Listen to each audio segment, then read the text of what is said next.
Alhamdulillah, salatu wassalamu ala rasulillah wa ala alihi wa sahbihi wa man wala wa man ittaba'ahum bi ihsan ila yaumil qiyamah. Sampai mana kemarin?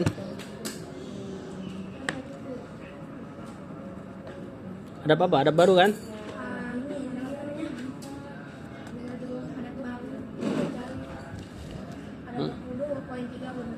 Ada wudu ya? Poin pertama apa kemarin? Ucap bismillah. Yang kata Rasulullah SAW, tidak ada sholat bagi orang yang tidak ada wudu bagi orang yang tidak mengucap bismillah. Yani sangat ditekankan mengucap bismillah. Yang kedua siwak kalau nggak salah. Ya, sebelum wudu. Ini siwak nih. Ini namanya siwak. Dia kayu dari banyak jenis pohon yang bisa dijadikan siwak. Jadi dalamnya ini seperti sikat nih. Tuh.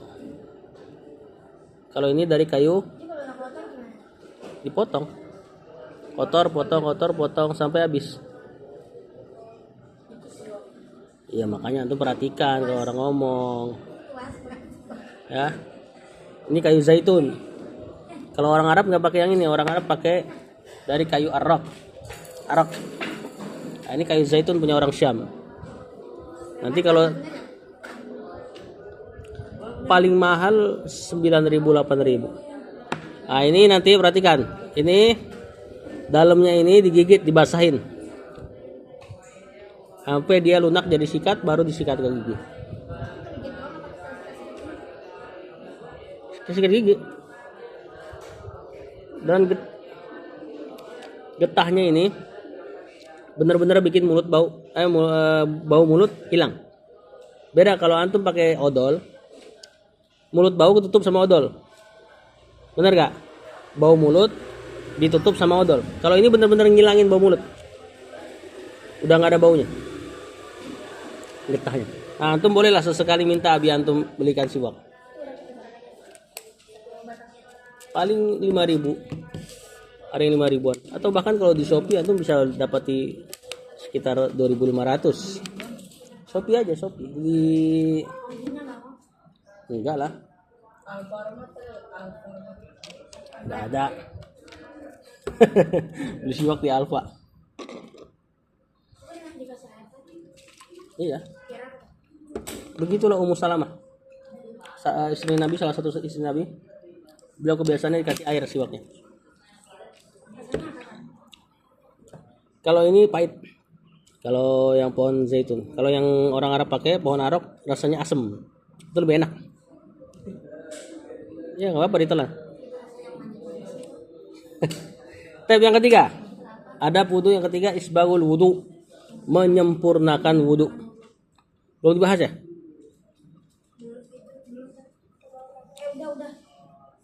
Belum. Baru ngomong poin ketiga terus kemarin langsung bubar. Ya, di sini panjang. Fi sahihain, dalam dua sahih Bukhari Muslim maksudnya. Ayo perhatikan, jangan bengong-bengong. An-Nu'aim bin Abdullah Al-Mujmir qala ra'aitu Abu Hurairah. Aku melihat Abu Hurairah. Jadi ada sahabat, muridnya Abu Hurairah melihat Abu Hurairah yatawaddu. Abu Hurairah wudu. Faghsala wajahu. Beliau mencuci wajahnya, membasuh wajahnya.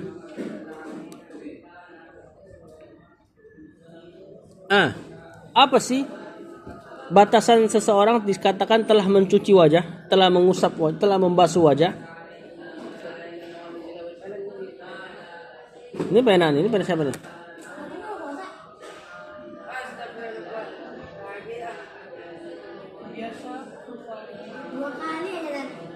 Kalau lupa nggak apa-apa, lanjutin. Kalau benar-benar lupa, perhatikan. Mana batasan seseorang disebut telah mencuci wajah kalau airnya kena seluruh wajah. Nah, wajah tuh sampai mana? Taruh. Pada nggak fokus. Perhatikan majelis ilmu itu, ya majelis yang antum disampaikan ilmu, perkataan Allah, perkataan Rasul SAW. Jangan terdistrak sama apa-apa. Barang receh semuanya. Cuman air tumpah antum perhatikan. dulu di majelisnya Imam Malik, ya, ada gajah lewat. Yang mana orang Arab jarang lihat gajah. Ketika ada gajah lewat, bubar semua muridnya, kecuali satu orang. Satu orang duduk aja di situ. Ditanya sama Malik, kamu nggak ikut lihat gajah? Kata orang ini, saya datang dari Andalus. Andalus mana? Spanyol. Saya datang dari Spanyol untuk mendengar perkataan Rasul. Apakah aku harus terganggu dengan seekor gajah, kata dia. Dan dari muridnya inilah nanti teriwayatkan kitabnya Imam Malik. Lihat, berkah ilmunya. Ya, antum jangan terdistrak apa-apa. Seseorang dikatakan telah mencuci wajahnya kalau air mengalir di seluruh wajah. Seluruh wajah pertama yang paling atas batasannya tempat tumbuh rambut. Paling bawah dagu. Ya, kalau mau dilebihkan biar agak aman, lebihkan sampai ke jakun misalnya. Atau lebihkan sampai ke atas. Kalau kiri kanannya batasannya ini nih. Daging kecil di kuping. Ini ada daging kecil nonjol nih. Ini batasan wajah. Jadi begini. Sampai tempat tumbuh rambut. Nah, seseorang dikatakan telah mencuci wajahnya kalau kena itu. Kalau ada yang nggak kena, nggak sah wudunya. Fasbagha al-wudu'a, lalu beliau baguskan wudunya, maksudnya benar-benar pelan. Ya. Kena semua wajahnya. Kemudian Abu Hurairah, "Tsumma ghassala yadahul yumna." Lihat, dari wajah ke tangan. Kemudian beliau mencuci tangannya yang kanan hatta asra'a fil adudi. Sampai sekitar ketek Abu Hurairah. Abu Hurairah wudunya sebenarnya batas wudu kan sampai siku. Cuma beliau sampai agak ke pundak. Dilebihkan. Hatta asra'a fil adudi. Tsumma ghassala rijlahu. Kemudian beliau mencuci kakinya al-yumna hatta asra'a fis saq, sampai ke betis. Jadi kepalanya dilewatkan di sini. Sebenarnya pasti beliau nggak mungkin lupakan, cuma di riwayat nggak ada. Hatta asra'a fis saqi, tsumma qala hakadza ra'aitu Rasulullah sallallahu alaihi wasallam yatawadda. Kemudian Rasulullah SAW, Abu Hurairah mengatakan, beginilah aku melihat Rasulullah SAW berwudu. Tapi Rasulullah SAW nggak sampai beliau ya, beliau benar-benar sampai hampir ke pundak Abu Hurairah untuk ngelebihin batasan wudu. Kaki pun sampai mata kaki, beliau sampai betis. Antum nggak perlu ngikutin benar-benar plek ketiplek sebagaimana Abu Hurairah, karena Allah udah kasih batasannya siku sama mata kaki. Kalau untuk tangan dan kaki, antum lewatin aja dikit biar aman. Yang penting kena air tuh batasan tersebut. Kemudian qala Rasulullah SAW katakan, antum al-ghurru al-muhajjaluna yaumal qiyamati min isbagil wudu. Kalian itu nanti akan bercahaya bekas-bekas wudunya di hari kiamat. Jadi Abu Hurairah berharap ketika dia panjangin air yang wudunya, nanti di hari kiamat dia berharap cahayanya pun panjang. Paham nggak? Nah, begitupun kakinya. Dia harap dia sampai betis, berharap cahayanya sampai di betisnya. Kemudian faman istata'a minkum, kalau kalian mampu atau barang siapa yang mampu, falyutil ghurratahu wa tahjilahu, maka panjangkanlah cahayanya ketika wudu. Maksudnya lebihin. Jadi tadi wajah batasnya tadi tempat tumbuh rambut sampai dagu, antum lebihin sedikit. Kuping, daging di samping kuping lebihin dikit. Kemudian tangan sampai siku harus kena air ya, nggak boleh sampai sini. Nah, untuk lebih aman lebihin aja dikit. Nggak harus saya Abu Hurairah sampai ke hampir ke pundak, nggak harus. Kaki, kepala dengan telinga satu kali usap. Kemudian kaki sampai mata kaki lebihin dikit, naikin dikit.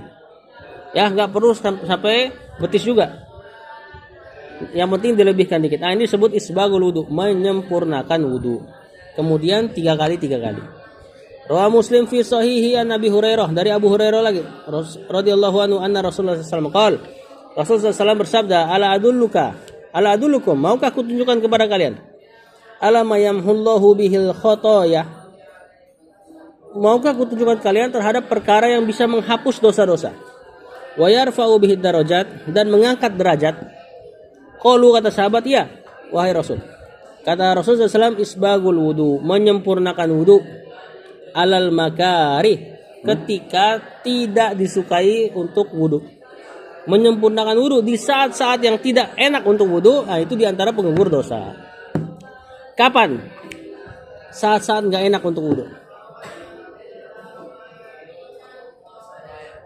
Hah? Nggak ada air. Wudu itu sedikit butuh airnya ya. Rasulullah SAW biasa berwudu cuma sekadar, kalau sekarang mirip-mirip 1 gelas air aqua gelas tuh, nah itu wudunya Rasulullah SAW. Sangat dikit beliau. Jadi nggak kayak kita, keran kan dibuka besar. Nah, kapan waktu-waktu yang sangat tidak nyaman untuk wudu, antum terus wudu dengan wudu yang sempurna, itu disukai atau mendapatkan penghapus dosa. Misalnya apa waktu yang nggak disukai untuk wudu? Hah? Bangun tidur lumayan lah, tapi ada yang lebih berat.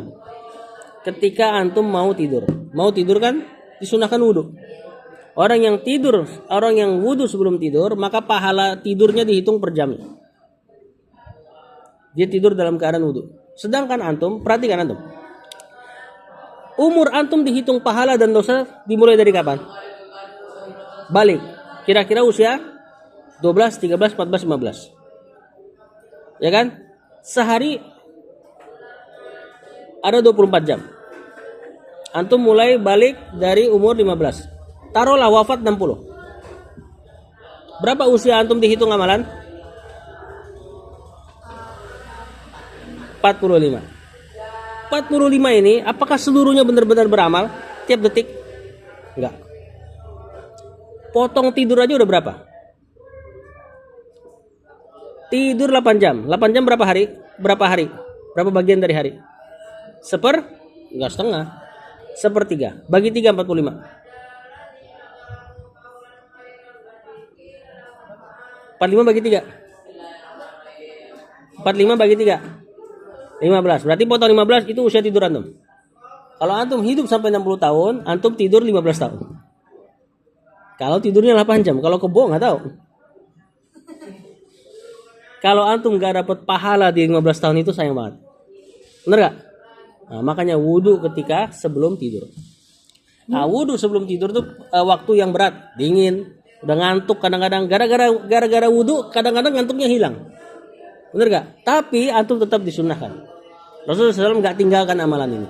Dan orang yang wudu dalam keadaan tidur, orang yang tidur dalam keadaan wudu, dia dijaga malaikat tidurnya. Antum tahu tidur tuh waktu antum paling lemah. Antum setengah kematian. Antum gak bisa jamin serangga gak masuk kuping, bener gak? Gak bisa jamin kita. Kapan aja bisa masuk tuh serangga. Nah, sangat butuh kita terhadap penjagaan Allah. Di antara yang Allah jaga adalah orang-orang yang wudu sebelum tidur.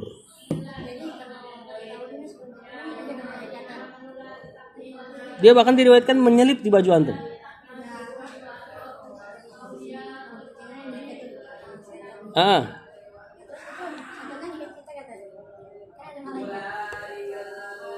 Antum yakin kondisi wudu antum sampai jam berapa tuh? Paling di tengah-tengah tidur kentut. Bener gak? Ya mungkin diantara misalnya ya, tentu kita gak katakan malaikat itu sia-sia dong. Kok setan juga tetap ngikat kita? Kita gak katakan sia-sia. Mungkin kalau orang yang setelah wudu kemudian setan tetap ngikat, Allah akan kasih taufik dia untuk mudah melepas 3 ikatan tersebut. Dengan cara berzikir, dengan cara wudu dan sholat. Sedangkan orang yang dari tidur sudah gak wudu, mungkin ibaratnya nih, ikatan setan juga lebih mantap gitu loh. Antum ketika bangun juga males, mending tidur lagi misalnya. Wallahu a'lam. Ya, ini diantara yang disukai adalah antum ketika cuaca atau waktu-waktu dingin antum berwudu, menghapus dosa. Bahkan antum di Indonesia enak lah, dinginnya nggak dingin banget. Adapun orang Saudi kalau lagi malam itu dinginnya luar biasa. Nah, mereka lebih berat untuk melakukan wudu di waktu tersebut. Wa kasratul khuta, kata Rasulullah SAW, di antara yang banyak mengangkat derajat adalah memperbanyak langkah ilal masajid, ke masjid. Semakin jauh maka semakin banyak pengangkatan derajat. Tapi bukan berarti antum suruh cari masjid yang jauh. Tetap sholat di tempat paling dekat itu lebih afdal. Ya. Nggak usah. Nggak perlu. Tetap jalan aja. Ini hadis-hadis seperti ini untuk memotivasi orang yang jauh, bukan orang yang dekat suruh jauh. Ya. Wa intizarus sholati ba'da shalah. Di antara penghapus dosa adalah menunggu sholat di antara sholat. Afif, jangan lihat ke kanan kiri, Afif. Menunggu sholat di antara sholat. Apa maksudnya menunggu sholat di antara sholat? Adalah antum masuk maghrib, kemudian tidak keluar masjid sampai sholat isya. Ini pengukur dosa. Fadalikumur ribat, maka hal tersebut adalah seperti ribat. Ribat ini seperti orang yang jaga di perbatasan negara kaum muslimin. Orang yang beramal seperti ini tadi wudu di saat-saat yang berat. Kemudian banyak jalan ke masjid. Maksudnya dia ke masjid semangat aja walaupun jauh. Kalau dekat alhamdulillah. Kemudian dia sering menunggu sholat di antara sholat. Jadi tadi maghrib dia nggak pulang, nungguin sholat isya. Maka ini seperti pahala orang yang menjaga di perbatasan kaum muslimin. Tahu ya, jaga di perbatasan? Orang yang jaga di perbatasan nungguin musuh ibaratnya. Nggak tidur mereka. Nah, ini pahala yang besar tentunya. Ya. Kemudian yang keempat, ya mungkin ada yang berkurang lah. Nggak nyata. Ini tuh, Fata Morgana tuh. Yang keempat, adamul israfi fil ma. Nih penting nih. Tidak boleh boros dalam menggunakan air. Udah diajarin belum sama Bang Zidan dulu? Kalau wudu airnya sedikit? Hah? Rawa Abu Daud bisanadin sahih an Abdullah bin Mughaffal radhiyallahu anhu annahu sami'a ibnahu yaqul. Dia mendengar anaknya, ini Abdullah bin Mughaffal mendengar anaknya mengatakan, Allahumma, ya Allah, inni as'alukal qasra al-abyad. Ya Allah, aku meminta kepada engkau istana yang putih. An yaminil jannah, dari sebelah kanan surga. Idza dakhaltuha, yang jika aku masukinya. Faqala, kemudian akhirnya Abdullah bin Mughaffal motong doa anaknya. Jadi gini, Abdullah bin Mughaffal dengar anaknya ngomong, ya Allah, aku minta istana yang putih di surga sebelah kanannya ya, yang kalau aku masuk dipotong sama bapaknya. Hus, ibaratnya gitu. Kata Abdullah bin Mughaffal, ai bunai, wahai anakku, salillah al jannah, mintalah kepada Allah surga. Wa ta'awwadz bihi minan nar, dan mintalah perlindungan dari neraka. Kenapa anaknya dipotong doanya? Ya Allah, aku meminta surga sebelah kanan, yang kalau aku masukinya, langsung dipotong bapaknya. Wahai anakku, minta ajalah surga dan minta jauhkan dari neraka. Hah? Saya belum tahu.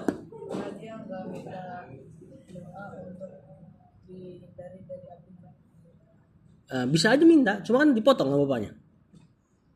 Dia kan baru ngomong, ya Allah, aku minta istana putih di surga sebelah kanan, yang kalau aku masuk, langsung dipotong sama bapaknya. Nah, minta surga, minta jauhkan dari neraka. Kenapa dipotong coba?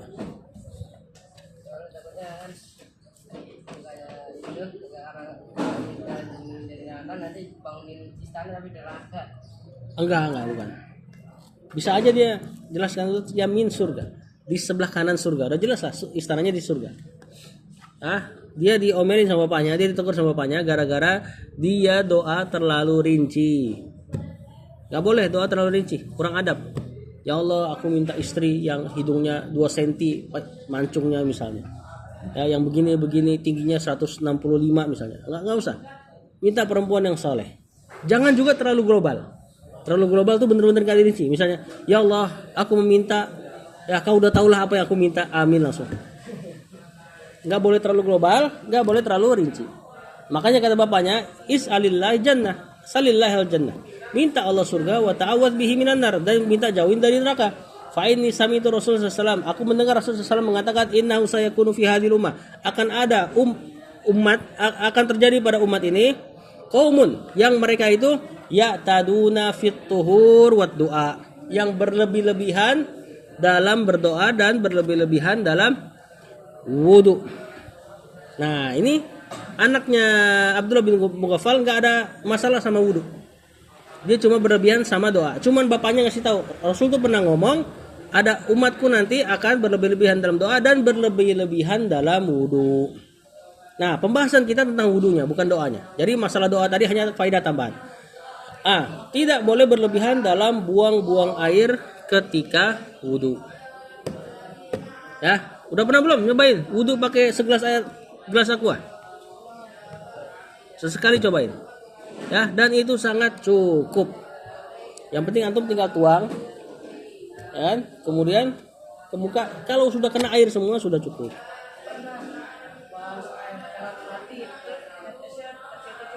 Iya.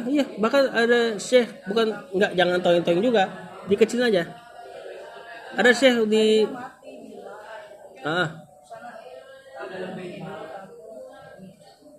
iya cukup itu. Bahkan ingat ya, Rasulullah SAW dulu wudhu nggak ada keran, dia ciduk. Berarti kan tinggal kalau misalnya mau antum pakai keran, ya antum tinggal penuhin tangan, itu hitungan sekali tuh, ke muka sekali, kemudian penuhin tangan ke muka 2 kali, sampai begitu terus, sampai tangan, penuhin tangan, tinggal angkat ke atas, udah kena semua itu. Ya, ada pernah sholat di satu masjid yang alhamdulillah mereka pada penuntut ilmu banyak. Antum tahu mereka wudhu dengan keran, tapi dibuka tutup. Buka keran, tutup. Kemudian dia buka keran, tutup. Jadi nggak dibiarkan terus ngalir. Kalau lah mau dibiarkan terus ngalir, airnya dikecilkan banget. Ya, bahkan diriwayatkan Ibnu Abbas, sahabat Nabi SAW, beliau wudhu dalam keadaan hampir tidak ada air yang netes ke bawah. Diriwayatkan, beliau kalau wudhu hampir nggak ada air yang netes ke bawah. Tentu nggak mungkin nggak ada ya, kan kalau kumur-kumur pasti kebuang. Cuma saking ngiritnya dia sama air. Ya. Bahkan ada riwayat lain Rasulullah SAW katakan, anak nggak tahu valid apa enggak hadisnya. Rasulullah SAW katakan tetap ngirit air walaupun kalian wudhu di sungai. Langsung dikasih contoh nggak baik.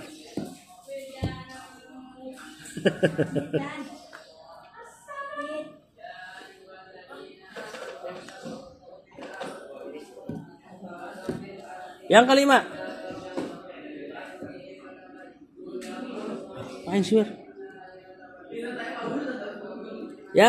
ghuslul kaffaini, mencuci kedua telapak tangan sebelum wudu. Nah, ini sudah maklum lah. Fa fi sahihain An Abdullah bin Zaid bin Al-Asim Al-Ansari fi wasfi wudu'i Rasul. Dari Abdullah bin Zaid bin Asim Al-Ansari dalam menceritakan sifat wudunya Rasulullah SAW. Fada abi ina'in, Rasulullah SAW meminta dibawakan seember air. Fa'akfaha minha, maka beliau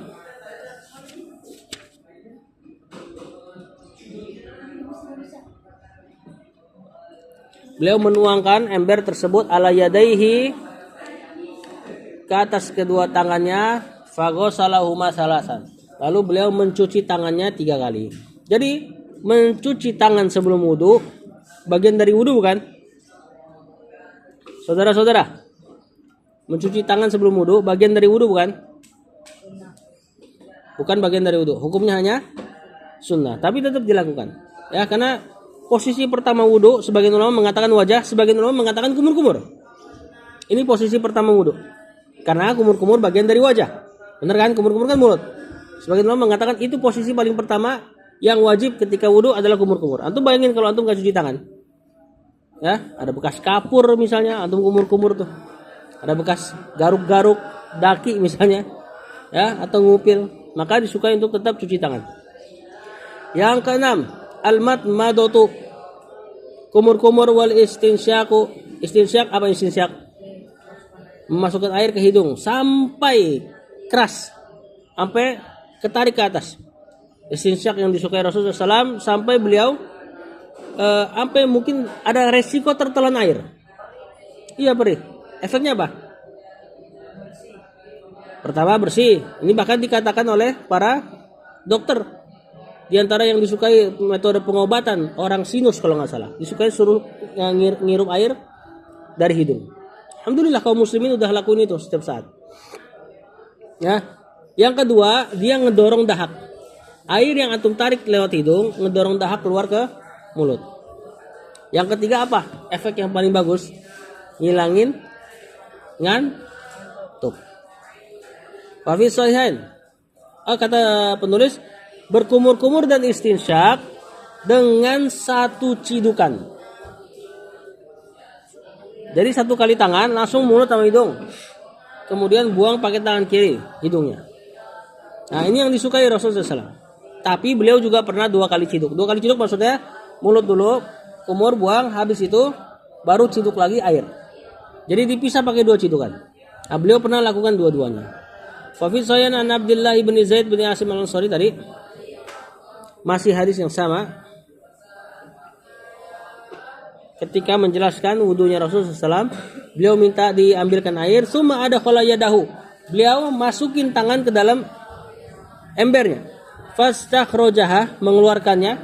Famat mado wastansyaqa min kaffin wahidin. Maka beliau SAW berkumur dan istinsyak dalam satu cidukan. Hah? Mereka dapat airnya ya dari sumur. Orang Arab nggak sekering yang antum kira kok. Di Mekah ada Zam-Zam. Nggak habis-habis airnya. Ya. Jadi beliau SAW berkumur dan istinsyak dalam satu cidukan. Fa fa'ala dzalika salasan. Beliau lakukan hal itu 3 kali. Wallahu alam, ini bagian dari muka atau bukan? Perhatikan. Ya, perhatikan adab ketika nuntut ilmu. Ana ulang-ulang terus ini.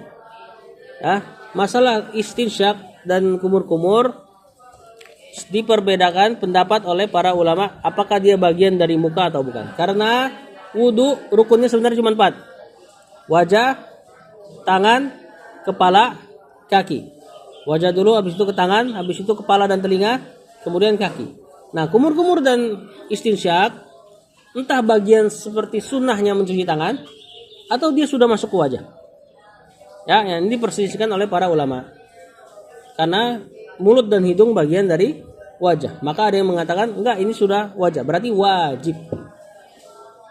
Yang ketujuh, takhlilul asabi'il yadaini warijlaini, menyilang-nyilangkan jari-jari tangan dan kaki.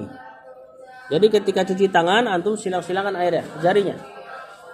Begitupun kaki. Silangin jari kaki dengan jari telunjuk jari telunjuk yang tangan. Jadi jari-jari kaki antum silakan dengan telunjuk. Ketika mengusap kaki, ya boleh. Bahkan langsung 4 juga boleh. Cuma yang Rasulullah SAW lakukan pakai telunjuk. Rawat Tirmidzi wa qala hasan sahih. An Laqit bin Sabirah qala Nabi SAW. Nabi berkata, "Idza tawaddata." Kalau engkau berwudu, fa khallil asabi. Silang-silangilah jarinya. Jadi ada perintah Rasulullah SAW. Ya, jadi benar-benar air masuk ke semua sela-sela. Wa rawat Tirmidzi aidan wa hasanahu an Ibnu Abbas radhiyallahu anhu ma anna Rasulullah sallallahu alaihi wasallam Rasul berkata, "Idza tawaddata, kalau kau berwudu, fa khallil baina asabi." Maka silang-silangilah jari, yadaika wa rijlaika. Tangan maupun kaki, semua disilangin jarinya. Gimana kalau ada kulit-kulit yang terkelupas? Perlu gak antum pastikan airnya tuh benar-benar masuk ke dalam kulit? Atau kaki yang retak-retak? Perlu gak sampai benar-benar dipastiin nih benar-benar masuk apa enggak nih? Atau kerut-kerutan wajah sampai digini-giniin misalnya? Atau kuku sampai dicek benar-benar ada air? Perlu gak? Gak perlu. Ya, gak perlu berlebihan juga. Adapun kuku ya memang sebisa mungkin kaum muslimin kukunya harusnya pendek. Jangan sampai panjang. Yang ke-8 al-mubalaghatu fil istinsyak. Adab yang ke-8 berlebih-lebihan dalam istinsyak. Apa tadi istinsyak? Masukin air gitu. Rasulullah SAW suruh berlebihan. Maksudnya sungguh-sungguh. Rawat Tirmidzi, meriwayatkan Imam Tirmidzi wa qala hasan sahih al-Laqit bin Sabirah. Sama dari orang yang sama qala. Qultu ya Rasulullah akhbirni anil wudu. Wahai Rasul, ajarkan aku tentang wudu.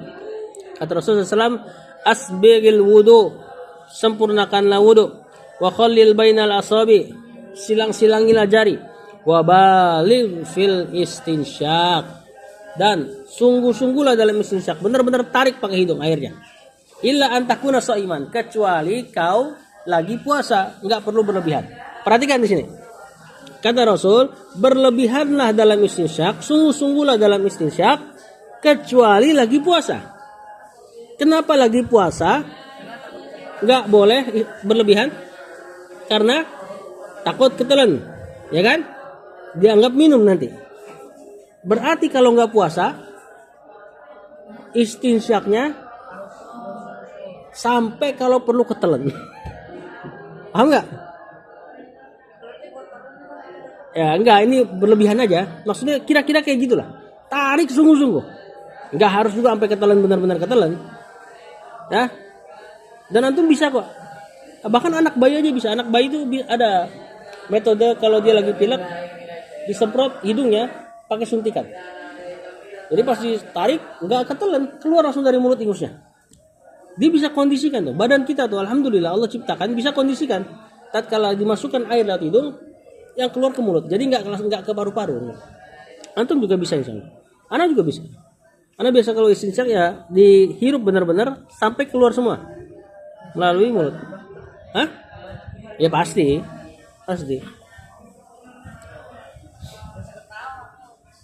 Nah, berarti di sini juga perhatikan. Rasulullah SAW melarang antum istinsyak sungguh-sungguh ketika puasa. Berarti puasa bisa batal kalau nggak sengaja minum. Bahkan yang lewat selain lubang mulut, hidung itu kan bukan tempat minum kan? Minum nggak ada kita kayak gitu, ya kan? Tapi bisa membatalkan puasa.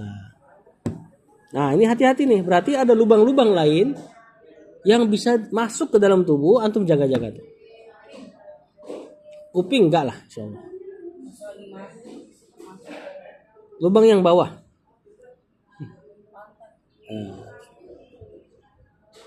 Ya, walaupun sebagian ulama mengatakan enggak selebay itulah.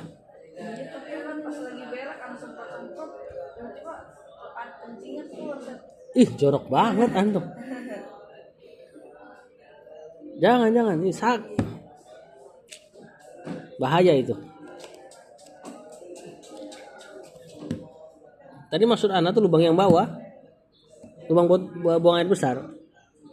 Kalau perempuan mereka bisa cebok agak dalam. Itu bahaya tuh, takut dianggap minum. Wallahu a'lam. Yang ke-9, takhlilul lihyati al-kathifati.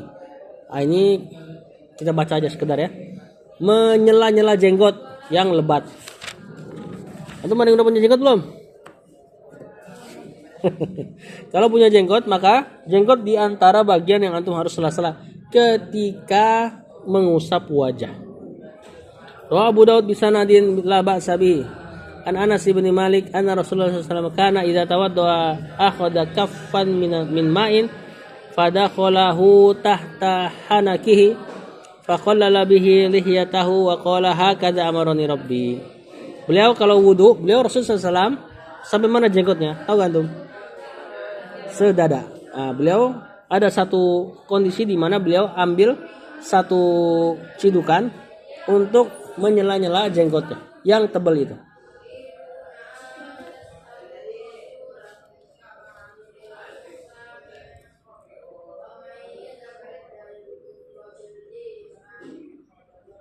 Ini menyela jenggot ini ketika ngusap wajah. Jadi habis wajah langsung sela pakai ini jari. Perhatikan caranya. Antum seandainya nanti punya jenggot, insyaallah. Antum usap wajah langsung selain jari. Kemudian usap wajah langsung selain pakai jari lagi jenggot. Jadi bukan wajah sampai selesai terus ambil air baru buat jenggot. Paham enggak? Jadi pas lagi ngusap wajah. Karena dia bagian dari menyempurnakan pengusapan wajah, bukan bagian baru. Kalau antum jadikan bagian baru nanti wudu jadi ada selangnya. Tadi kan rukun wudu wajah, tangan, kepala, plus kuping tentu sama kaki. Kalau antum selesai wajah langsung jenggot berarti ada satu bagian lagi, kepala, jenggot, tangan. Paham kan? Jadi dia penyempurna wajah. Rawat Tirmidzi wa qala hasan sahih an Utsman bin Affan anna Nabi sallallahu alaihi wasallam kana yukhallilu lihiyatahu. Utsman mengatakan Rasulullah SAW dulu sering ketika berwudu atau Rasulullah SAW ketika berwudu menyela-nyela jenggot. Yang ke-10. Nah, ini yang penting. Al-muhafadzatu 'alal wudu. Menjaga wudu. Apalagi antum santri nih, penting untuk menjaga wudu. Ya, apa hukum seseorang pegang Quran tanpa wudu? Boleh? Nggak boleh. Maka kalau orang yang jaga wudu dia gampang. Antum kan sama Quran banyak interaksinya. Kadang di kantong antum. Kalau antum wudu, kalau antum batal nggak wudu, ya nanti ada posisi di mana antum nggak sengaja kepegang.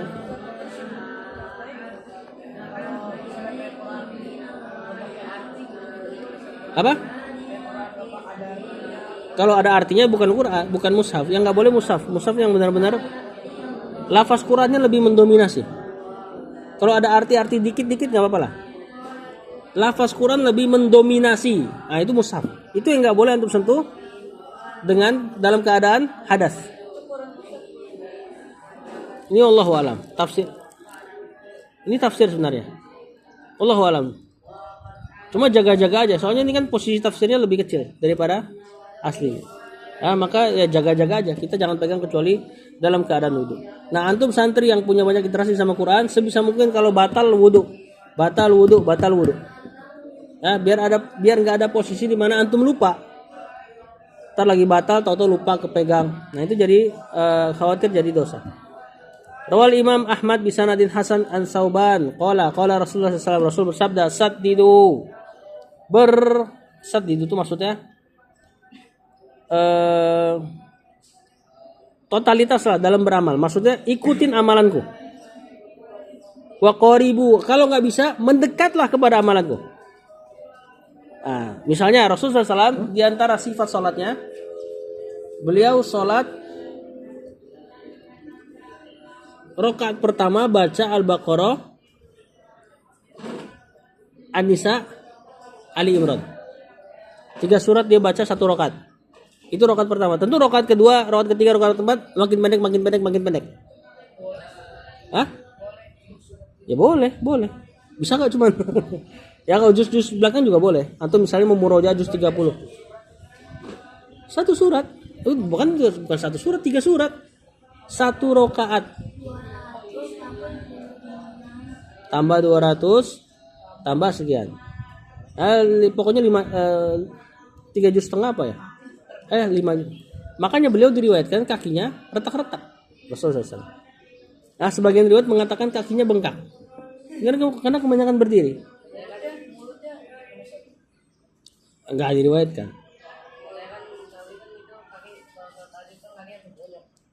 Iya, sebagian riwayat mengatakan kayak bonyok-bonyok. Ya, padahal beliau dijamin masuk surga.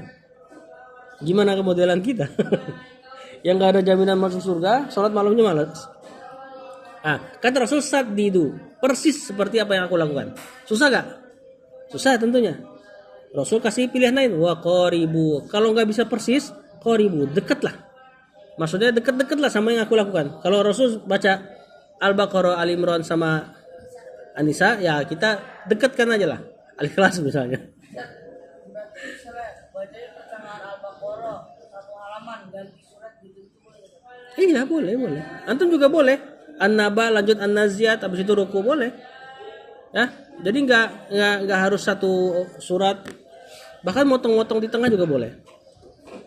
Wa malu. Kalau nggak bisa juga ya udah, yang penting beramal lah kata Rasulullah. Wa khayyiru, pilihlah amalan yang paling baik. Wa malu, kata Rasulullah SAW, beramallah. Anna khairu a'malikum as-salat. Sebaik-baik amalan kalian adalah salat. Wala yuhafidu 'alal wudu illa mu'min. Kata Rasulullah SAW, tidaklah ada orang yang suka menjaga wudu kecuali imannya bagus, kata Rasulullah. Nah, ini ciri-ciri orang yang imannya bagus adalah yang menjaga wudu. Batal dia wudu. Nah, ini tentunya antum juga harus pelajari batalnya kapan ya. Wudu kapan batalnya?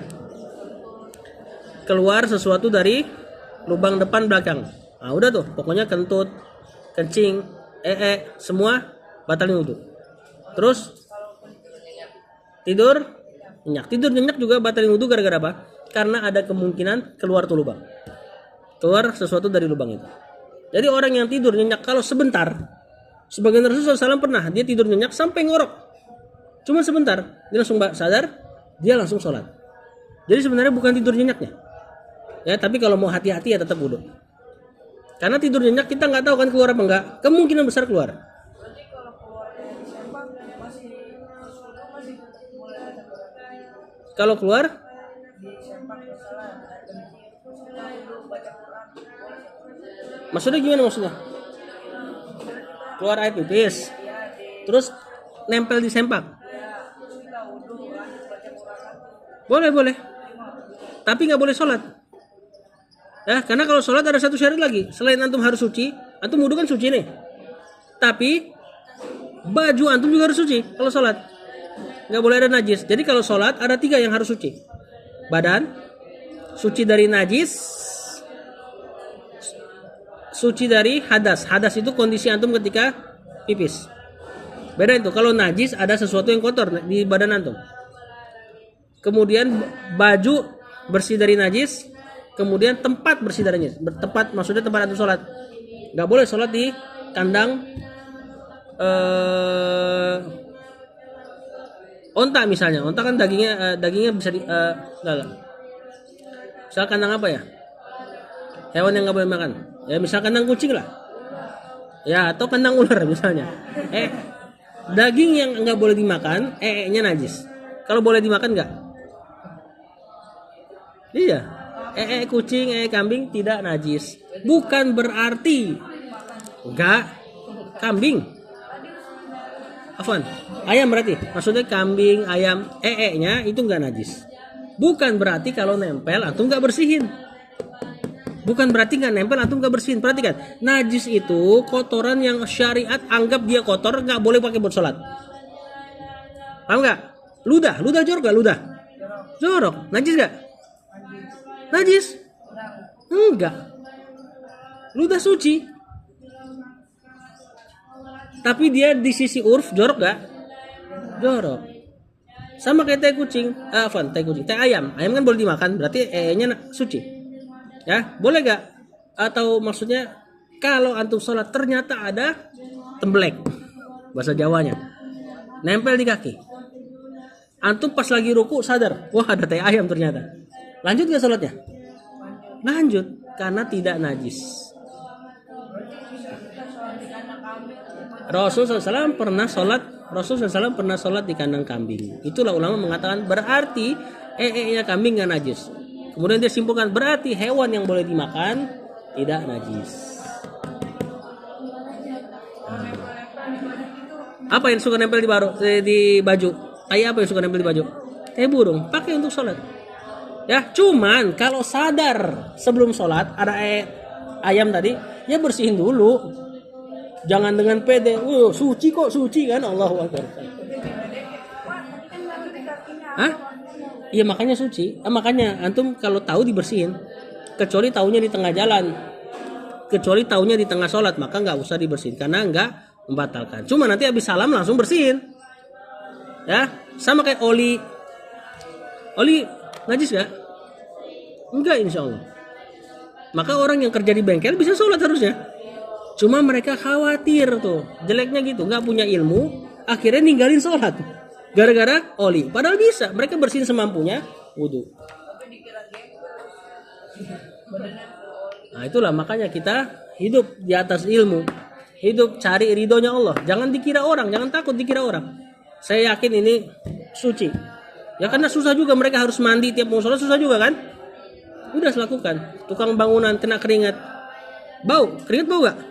Wah sebagian bahkan luar biasa baunya kan? Cuman suci gak? Suci. Pakai untuk sholat. Kalau misalnya takut ganggu kaum muslimin, ya udah sholat sendiri minimal. Jangan gara-gara keringat malah nggak sholat. Nggak sholat apa konsekuensinya? Hah? Mending dosa. Kalau dia benar-benar tinggalin sholat, apa konsekuensinya? Kafir. Hati-hati.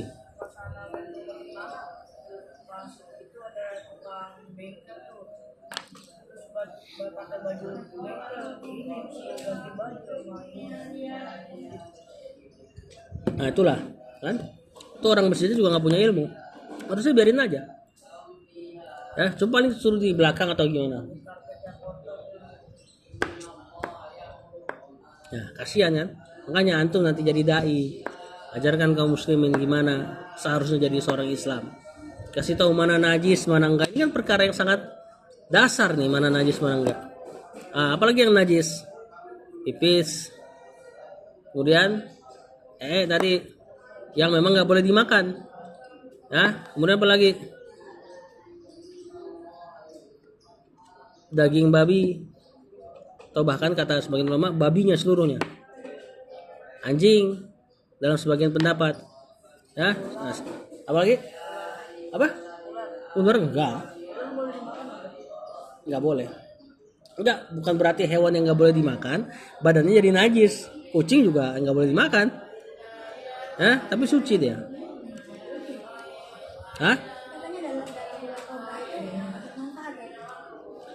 Ya bisa jadi kalau obat, wallahu alam. Kalau obat memang banyak obat dari Rasulullah SAW juga pernah menjadikan obat susu onta dicampur kencingnya. Kalau obat ya udah, kalau obat kita ya dicampur sedikit. Nah itu jadi obat dan itu terbukti secara medis, alhamdulillah.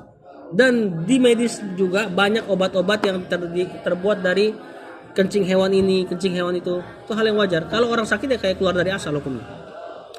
Ala kulli hal, perhatikan. Antum harus bisa bedain hadas sama najis.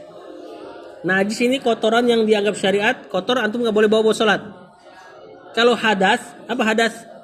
Hadas kondisi antum habis melakukan pembatal wudhu. Misalnya antum kentut, kondisi antum berhadas. Tapi ada najis gak yang nempel sama diri antum? Gak ada. Makanya antum gak perlu cebok habis kentut. Ya, karena kondisi antum yang berhadas namanya. Hadas itu kotoran maknawi, gak kelihatan. Tahu-tahu syariat anggap antum kotor, gak pantas untuk sholat. Itu namanya hadas. Kalau najis sesuatu yang keluarnya. Tapi kentut kita nggak bilang dia angin yang najis ya. Walaupun dia keluar. Tapi kondisi orang yang kentut hadas. Yang hadas inilah dicucinya dengan wudhu. Hadas dicucinya dengan dua cara, wudhu atau mandi wajib. Kalau najis itu sesuatu yang keluar dari apa-apa yang syariat anggap itu kotor dan ada zatnya. Najis ada zatnya. Misalnya tadi tai kucing deh misalnya ya, atau tai anjing atau seterusnya. Antum sudah wudhu, keinjak tai anjing, wudhu antum batal gak?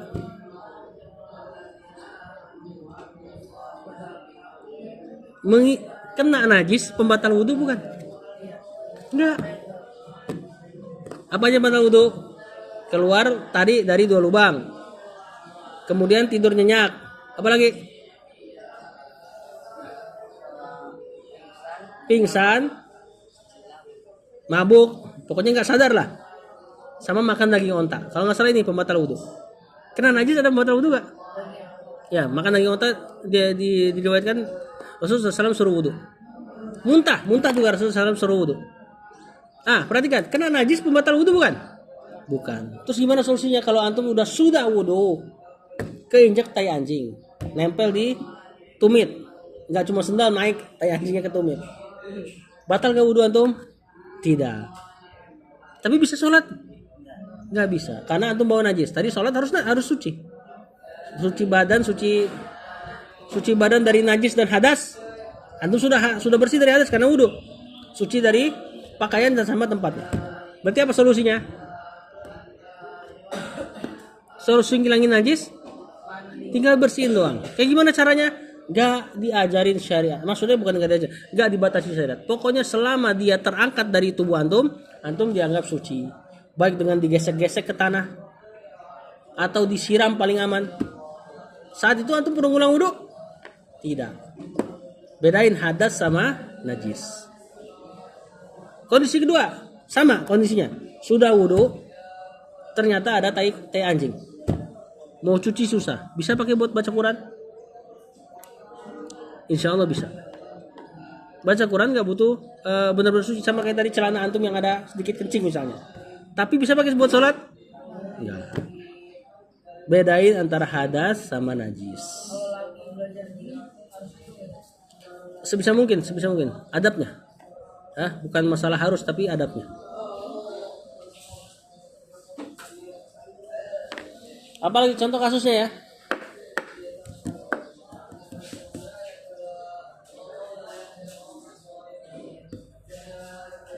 Pokoknya bisa lah bedain ya. Antara hadas itu kondisi orang yang melakukan pembatal wudhu. Najis itu benda-benda yang memang syariat anggap itu kotor, tidak boleh dipakai buat sholat. Bedain. Nah, kata Rasulullah SAW di sini, tidaklah seseorang mukmin, tidaklah seorang muslim yang dia menjaga wudhunya kecuali dia mukmin sejati. Nah ini kalau antum mau dianggap mukmin sejati, usahakan menjaga wudhu.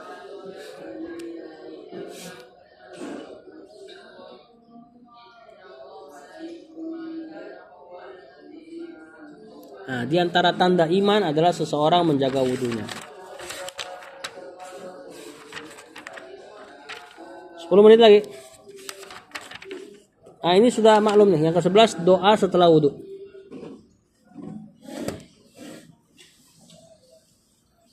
Rawa Muslim an Umar bin Al-Khattab anna Nabi sallallahu alaihi wasallam qala ma minkum min ahadin, tidaklah seseorang dari kalian yatawaddo wudu fayuhsinul wudu, kemudian dia memperbagus wudunya, summa yaqulu, kemudian dia mengatakan hina yafrughu min wudu'i, dia mengatakan perkataan ini setelah wudu. Jadi pertama seseorang wudu, kemudian memperbagus wudunya, kenain air ke seluruh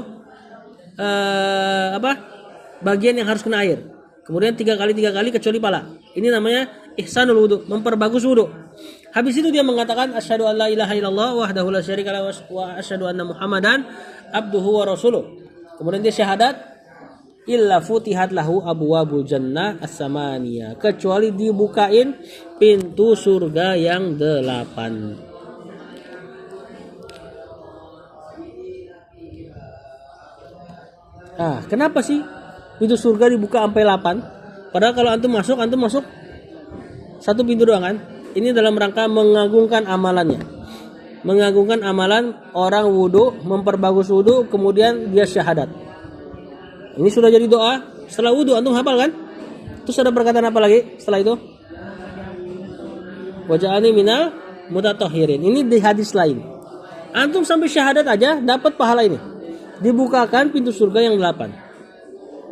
Amalannya kecil gak? Cuman wudu, kemudian memperbagus wudu, kemudian asyhadu an la ilaha illallah wahdahu la syarikalah wa anna Muhammadan abduhu wa rasuluh. Gampang gak? Gampang. Amalannya gampang, ganjarannya besar. Cuma coba antum amalkan. Ini diantara amalan yang susah. Antum wudu sering ngobrol sama orang pasti. Wudunya asal-asalan sekali 2 kali lah cukup lah. Dan doa setelah wudu, antum lihat deh santri-santri. Iya, tangan 3 kali. Yang sekali cuma pala. Ya, ini amalannya terlihat mudah, tapi antum coba amalkan, konsistenkan. Susah. Ya, maka ini antum mesti lihat nih. Yadkhulu min ayyiha syaa. Nanti orang yang rutin mengamalkan ini, dia masuk dari pintu surga yang dia mau. Jadi dibukain 8, antum tinggal masuk kemanapun yang antum mau. Nah, ini amalan kecil yang dirutinkan dapat pahala yang besar. Yang ke-12, dan ini poin terakhir, sholatu rakaataini ba'dal wudu, sholat 2 rakaat setelah wudu.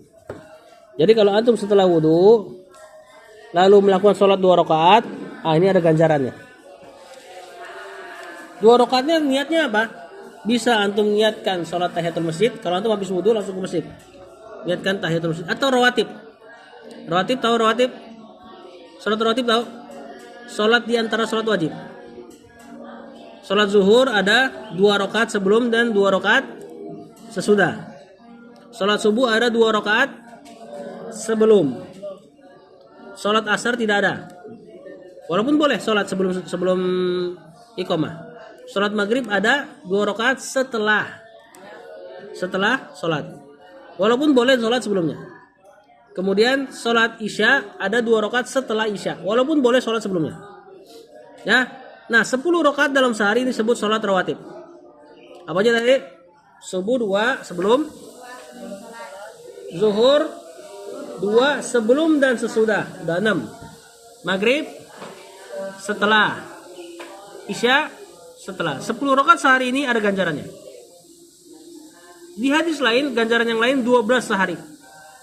12 hari berarti nanti zuhur sebelum iqamah ada 4. Jadi 2 subuh, zuhur 4 2, kemudian asar nggak ada, maghrib setelah 2, isya setelah 2. Ini namanya sholat rawatib. Boleh. Setelah jangan. Setelah subuh dan asar nggak boleh sholat. Ya, adapun sebelum maghrib kan nggak ada rawatibnya. Cuman kalau mau sholat boleh.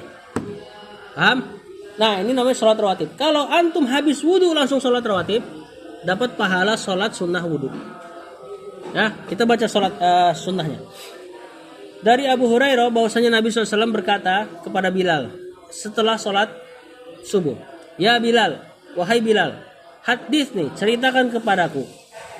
Biar ja'amalin amil tahu, terhadap amalan yang paling kau harapkan, yang paling kau sukai, yang paling kau harapkan jadi penyebab kau masuk surga." Kata Rasul ke Bilal, fil Islam, dalam Islam.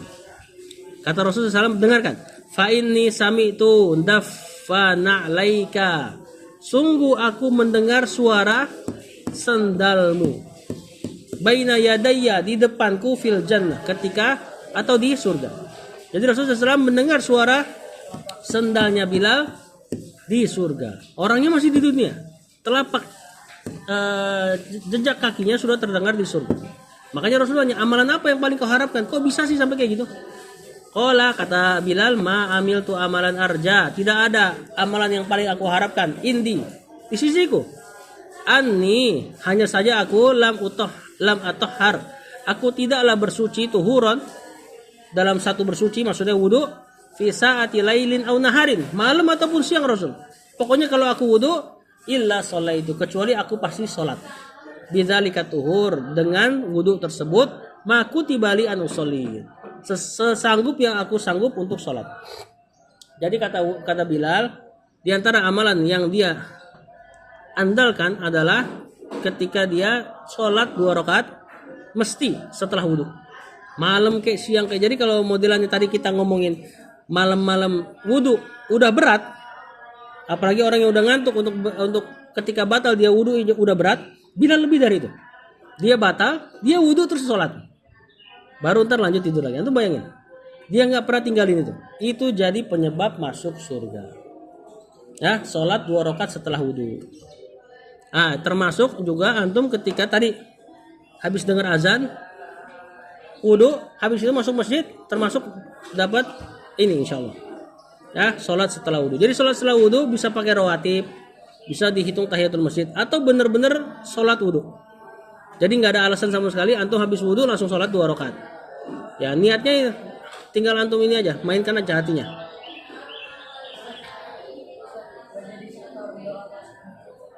Hah? Nggak jadi. Mau disetor? Ntar aja tiba-tiba. Ya udah, diamalkan biar hafal. Ini juga dalil bahwasanya surga itu sudah apa? Sudah diciptakan ya. Jadi surga itu Allah udah ciptakan, cuman masih kosong penghuninya. Orang-orang yang wafat di mana? Di kubur. Di alam barzah atau alam kubur, ya benar. Cuma jasadnya di kuburan. Ya, dia di alam barzah, alam pemisah antara dunia dan akhirat. Belum ada yang ke surga. Ini adab wudu, besok kita sedikit murojaah lagi poin-poin dari adab wudu ini. Sallallahu alaihi wasallam.